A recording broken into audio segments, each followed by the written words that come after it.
No holiday is going to slow us down here on Locked On Dolphins. It is Memorial Day, but it is also Power to the Pod. All of your most pressing questions pertaining to the 2023 Dolphins, we're tackling them here today on Locked On Dolphins. You are Locked On Dolphins, your daily Miami Dolphins podcast, part of the Locked On Podcast Network, your team every day. All right, Miami, welcome to another episode of Locked On Dolphins. It is your team every day here on the Locked On Network. I'm your host, Kyle Krabs, lifelong Miami Dolphins fan, host of Locked On Dolphins, the co-host of the Locked On NFL Scouting podcast with Joe Marino. I want to thank you guys for making Locked On Dolphins your first listen of the day. It is Monday, May 29th, 2023, and today's episode of Locked On Dolphins is brought to you by FanDuel.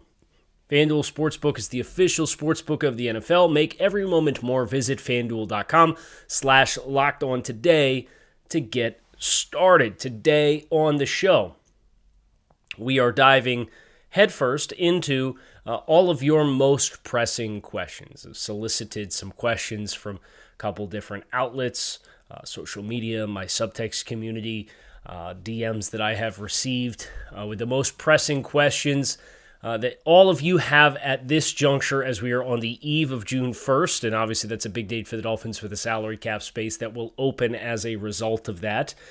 And we're going to dig in. We're just kind of going to work our way through the questions. So shout out to the everydayers who are plugged in with us on a daily basis. The first round of questions is going to come from our subtext community. If you are not on the subtext community, consider this your invitation to join the fun on subtext. It's a chance to text directly with me, talk about the Dolphins. You could text Dolphins to 305-419-3924. To sign up, you get some behind-the-scenes stuff, you get some perks, you get some film studies that I do that kind of dig into individual players on the team. Get to text with me directly, get these questions fast-tracked on Power to the Pod. Find out if it's for you. If you like it, it's a couple bucks a month. If not, hey, no big deal, and cancel anytime through the first 2 weeks. But that is text Dolphins to 305-419-3924. Sign up subtext. Get the first 2 weeks free. So first question comes from a 978 number. They want to know what our thoughts are on Jason Sanders, if anything. Bring in competition, restructure. Would be nice to see him return to his 2020 form after a rough 2021 and a hot and cold 2022. I don't think you want to restructure this contract. I think that's the first knee-jerk reaction that I have because, yeah, you could save a couple mil if you moved his money around, but the Dolphins are looking at a clean break after this season if they want to go in a different direction. I don't think there is a clear and obvious upgrade over Sanders, particularly inside of 50 yards. I know he's been cold outside of 50 as of late. But I would let it ride this year with Jason Sanders. Hopefully you're in a position to kick more extra points and score more touchdowns as compared to field goals anyway. And, you know, he has the power. It's just the consistency in his long kicks that probably puts you in a position to go for it on more fourth and mid situations around the 35, 40-yard line. And, hey, you know, that's one of the luxuries of having Mike McDaniel as your offensive coordinator is, you know, he's going to go fast. And obviously he's not offensive coordinator by title, but he is offensive coordinator by the guy who calls the plays. So I wouldn't restructure or move money back because I think that just sets you up for eating more dead cap if you move on after this year. Let the money be what it is this year, and you have no guarantees after this season. Danny wants to know if Channing Tindall could be moved to rush linebacker to maximize his athletic profile. And I see what the appeal is for him as an athlete there. But Channing Tindall, I think where he really appealed as a rusher at Georgia was in those stacked positions to run through interior gaps and come from distance with speed. Rushing off the edge is a very different kind of world you got to live in where they're blocking you inside out. When you're blocking from a stack position, traditionally you're coming from depth, and that means that the front is going to execute whatever game that they have to try to manipulate the center and get him to turn and commit, and then you've got a free run, or you can rip through, or you just have to run through a running back to get pressure. When you're rushing outside in, it's a lot more nuance as far as being able to show your hands, forced first contact or create missed punches on first contact. And I don't know that Tyndall, coming into year 2, being asked to learn all that at a much greater degree, is setting him up for any more success other than you would be trying to just get him to continue to develop and get a good firm grasp on conceptually what you're trying to do defensively and how he can fit into that piece of the puzzle. Our next question. Let's see here. Comes from an 815 number, and he/she wants to know what my thoughts are on last year's late round picks and UDFAs that either made the 53 or practice squad, making this year's 53 or practice squad.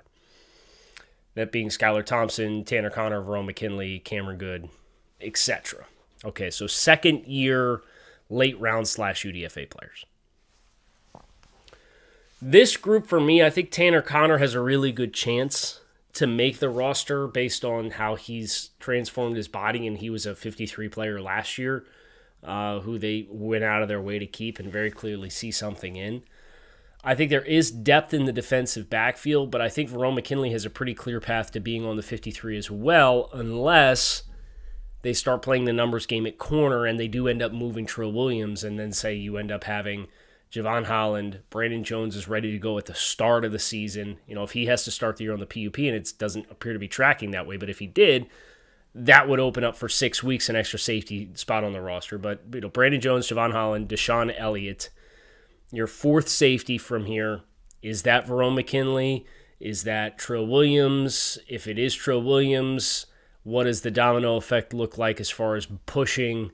How many corners do you carry versus how many safeties do you carry? I think he's in pretty good shape. I think Cameron Good's probably facing an uphill battle, especially with the expectation that this team is going to add an interior player or two to the defensive line rotation. I think you do have some positional versatility to be able to play stand-up or hand in the dirt with Bradley Chubb and Jalen Phillips, and Agba being more of a hand-in-the-dirt type of player, but he can rush from a two-point stance if he wanted to. And then obviously Van Ginkel, Malik Reed, who they signed in free agency. I think the numbers there are against Cam Good being on the 53. Skylar's a weird one. I don't envy the situation that Skylar Thompson found himself continuously thrown into, and I do think it was apparent, you know, the preseason set a very high expectation for a lot of Dolphins fans for Skylar Thompson, but if you're looking for any great embodiment of how to evaluate preseason reps, Skylar was awesome in the preseason against vanilla looks, and he got in the regular season and was thrown in all these unideal situations, and then had a couple of weeks where he was prepped to start and got starts. And the efficiency from a passing perspective and the yards per attempt, it really very quickly eliminated the handful of people that said Skylar Thompson was the best quarterback on the roster. And if you're not watching on YouTube, I am cringing when saying that out loud. But then also the suggestion that any quarterback could step into this offense and execute it like Tua was, because Skylar Thompson, from a yards per attempt and net yards per attempt and efficiency standpoint, was a highly inefficient player. So you go out, you get Mike White. There is now this decision from the league and the competition committee to change the rules that allows you to carry a third quarterback on game day. Does that make you feel better about putting him on the 53, or would you take your chances and put him on the practice squad and then elevate him a couple of times? I don't know. I would be inclined to think with the injuries for Tua, you would want to hold on to a third quarterback and somebody that's been in the system and has some sweat equity in the system, and that would be important to you until Tua proves otherwise. So I'd expect 3 of those 4 guys do end up making this 53-man roster.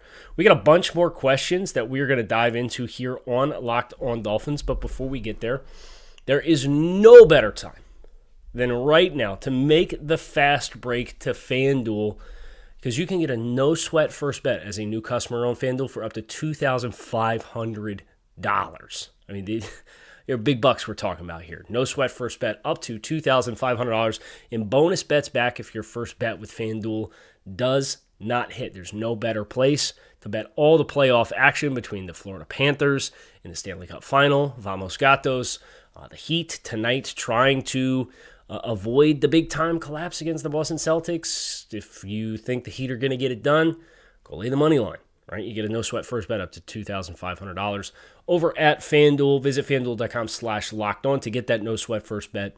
That's FanDuel.com/lockedon. FanDuel, the official sports and betting partner of the NBA.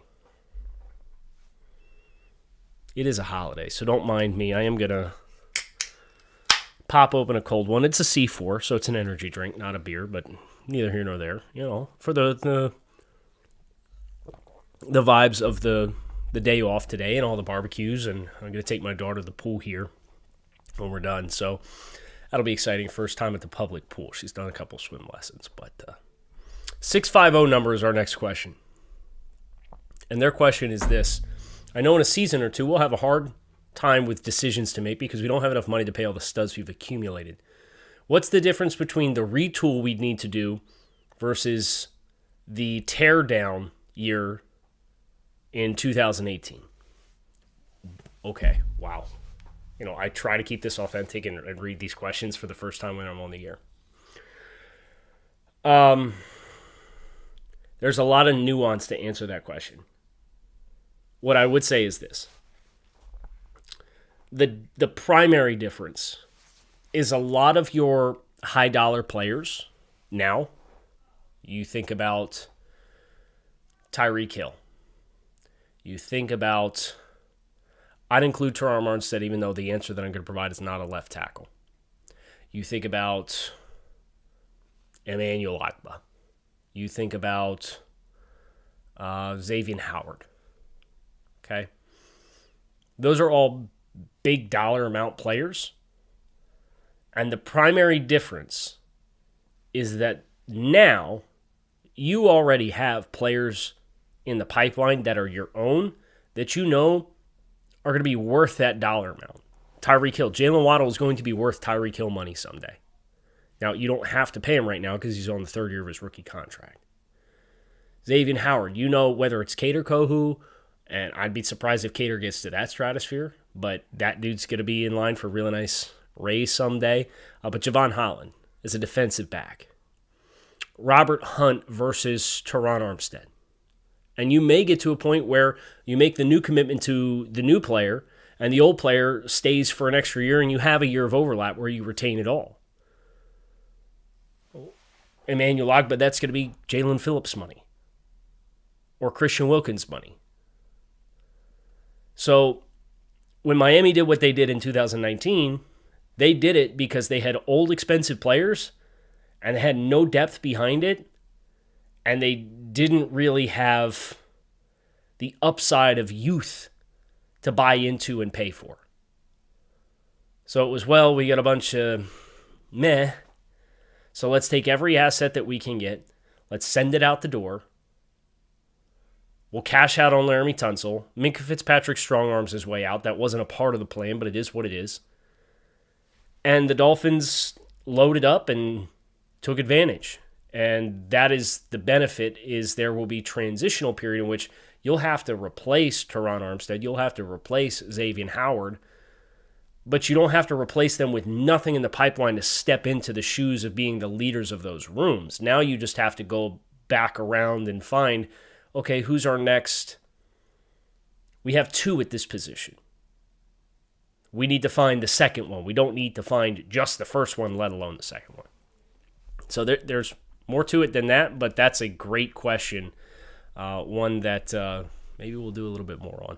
Might be good. The 203 number, and this seems to be a theme, wants to know which players do get extended and which don't. I think all the members of that 2021 draft class are going to get a new contract, and that's no-brainers. I'm worried about finding room for a couple of the non-quarterback selections of the 2020 draft, and that's not including Austin Jackson and Noah Benogany, assuming they're out the door. Like, I'm assuming that's sunk cost at this point, right? And I'm not going to sunk cost fallacy and say, oh, you got to re-sign Teron Armstead as your starting right tackle. No, I'm not going to do that. But Rob Hunt, Brandon Jones, those two players, they played non-premier positions. I would re-sign Rob Hunt first and get that done. I would want them both back. But if Brandon Jones comes out and plays well this year in the Fangio system, it's a Fangio system that puts a lot of safeties in positions to be successful. Would that price him in the $6.5–7 million range of a Von Bell in free agency that Von Bell left Cincinnati and signed in Carolina to get market money? I'm not sure. Zach Sealer is another one that I'm a little leery about, just because that's a player right now that's getting about $3 million. He's worth he's worth $8 to $10 million more than that per season than what he's getting paid. And he just changed representation this offseason. So you know that's like front of mind. So I think you'll probably get one of the hits that you had on day 2 from the 2020 class, and you'll probably get one of the 2 defensive tackles. Now, I think there is a whole other conversation to have about kind of galaxy braining this of Christian Wilkins versus Zach Sealer and what you could get for trade compensation in either one. And I know we kind of touched on that briefly earlier this offseason.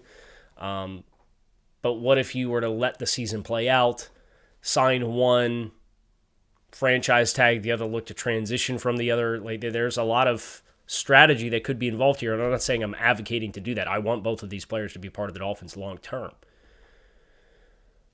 But I do think there is some exploration as far as, hey, let's see what are all of our avenues. So I'd be concerned about primarily and Connor Williams as well. I think potentially could price himself with another good year in being something where Miami may have to say, okay, do we keep Teron Armstead on the books for another season, or do we try to prioritize drafting a replacement at left tackle or signing a replacement in left tackle that has a little bit more durability and maybe long-term outlook than Teron as a player who's getting into his 30s, and keep Connor Williams instead? So let's say Connor Williams, Robert Hunt, Brandon Jones, Christian Wilkins, Zach Sealer. I think you could probably, at best case scenario, keep 3 to 4 of those guys unless you fast-track getting other guys off the books. It's a great question. Continuing onwards, 620 number. If the Jets can't get a deal done with Quinnen Williams, should the Dolphins look at making a trade for him, especially if they can't reach an agreement with Christian Wilkins? I would not, because that is probably multiple first-round picks and a $25 to $30 million year contract. Would you rather have Christian Wilkins and suck it up and pay him $20, or would you rather trade Christian Wilkins for, you maybe get a 1?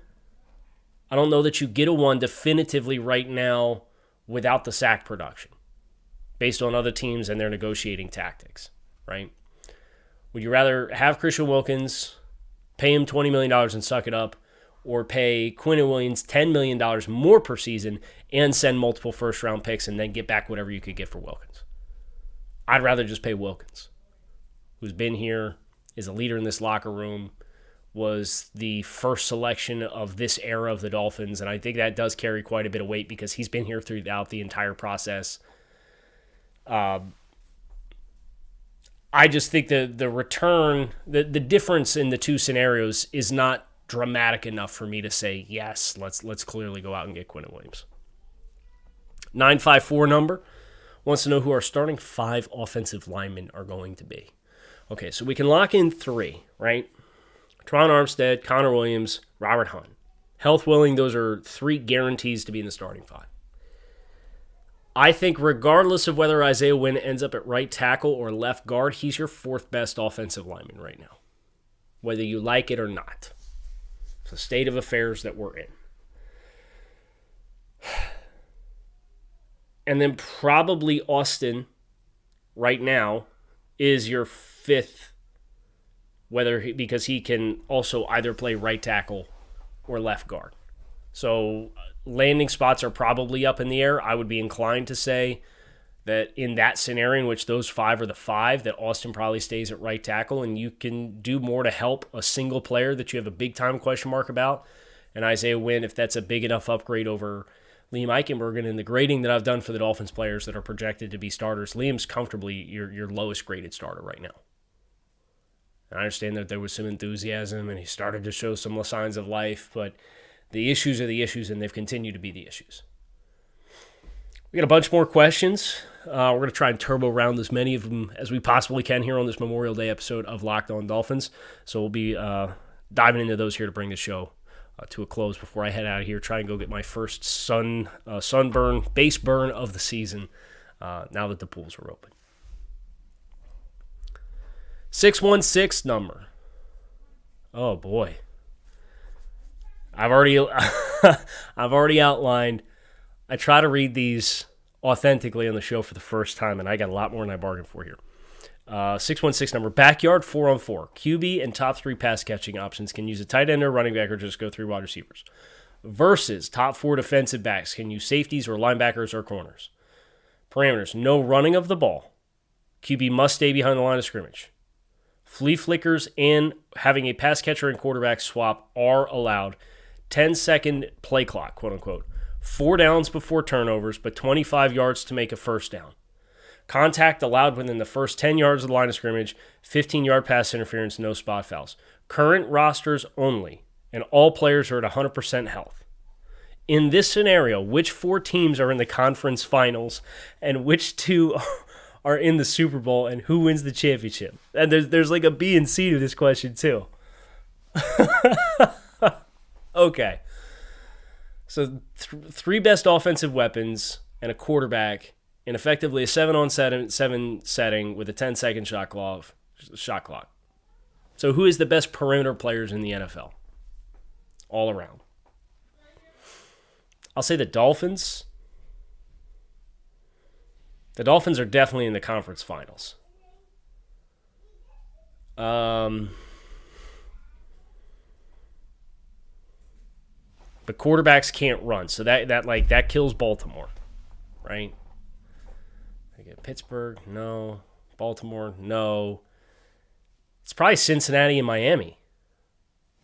Just from who are your 3 best pass catchers, and the quarterback can't run, and then who is the best coverage options to match that defensively? And I think about Cincinnati, and yeah, they lost both of their starting safeties, but Chidobe Awuzie is good. Cam Taylor-Britt looked like a really good player in his rookie season. Mike Hilton's available.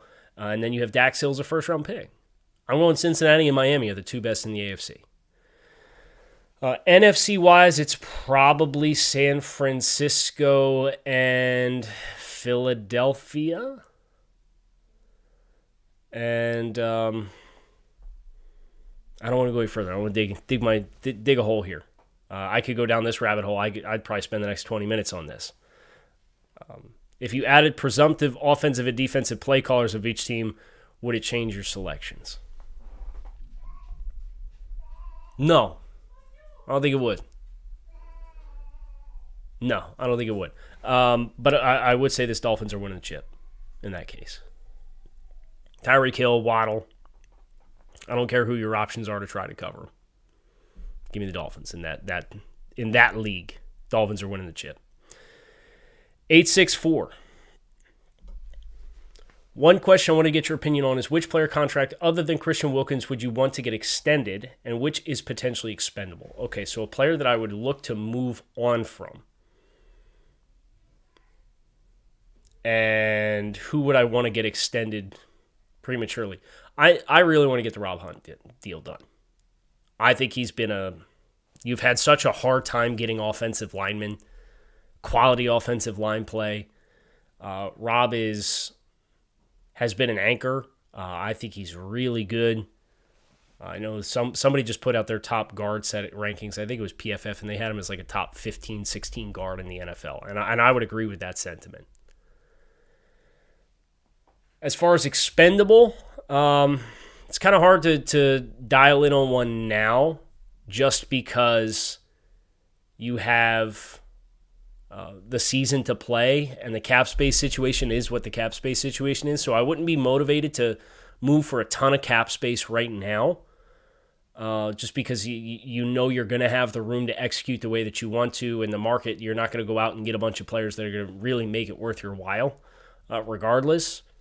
I would say the contract that is the most easy to break away from is the Agba contract. When you consider coming off the injury last season, didn't look as well as he had the previous 2 years, and then you have Chubb, Phillips, Van Ginkel, Malik Reed. Like, you got a lot of other options to rotate in. So I would say Agba's the contract when you consider the price point, the performance of last season coming off an injury, and what else they have in that room that is probably the easiest to pivot from, or to make a case to pivot from.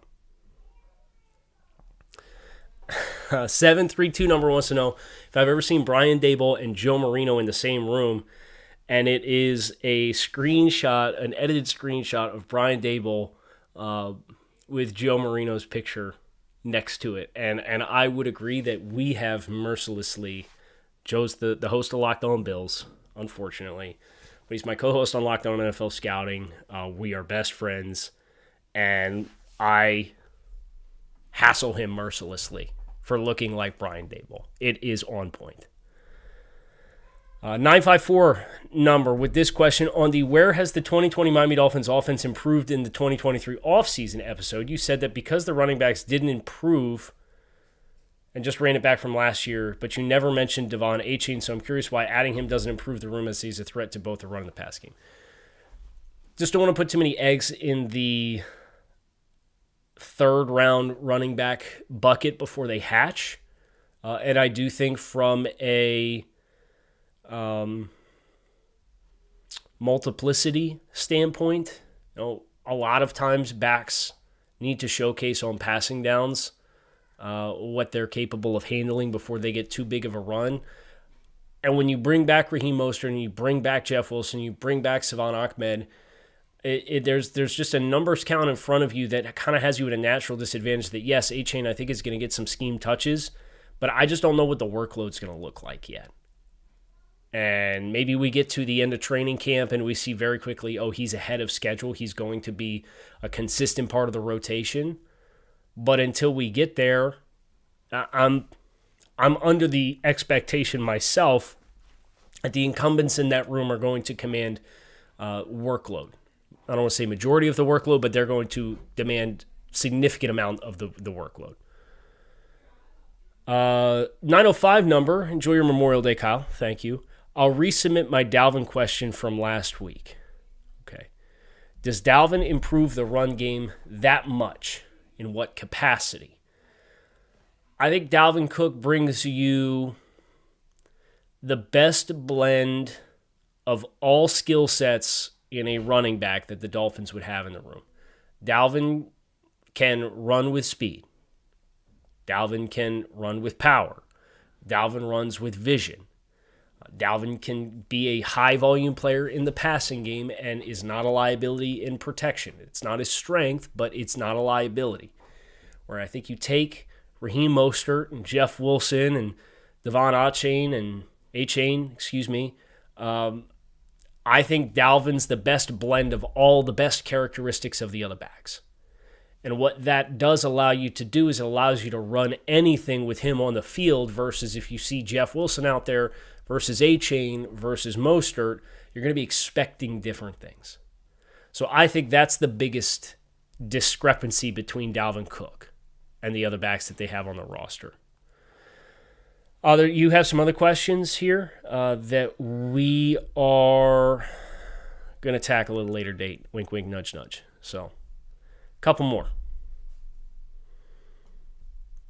815 number asking about Agba's outlook and role this year.